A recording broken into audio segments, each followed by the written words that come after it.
In this video, I'll show you the location of the ECM of your Hyundai Santa Fe and how to remove it. So let's get started. So once you open the hood, you see that's the front of the car.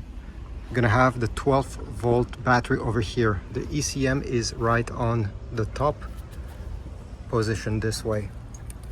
This is the module.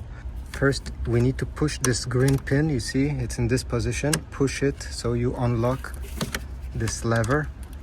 You don't need necessarily a screwdriver, but it's easier, especially if you're doing this with one hand.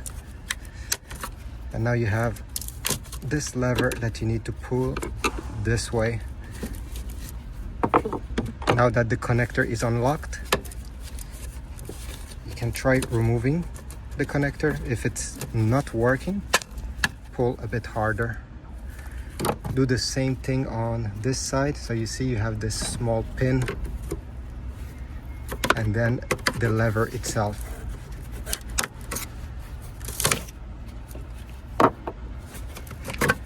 Like that. To completely remove the ECM, you'll need 10mm socket because you have 4 bolts, one here, one there, and the other one over here. So you'll need to go on the other side and remove these bolts. 10mm. Thanks for watching. I hope this was useful. If so, please leave a like, subscribe, and I'll see you in the next video.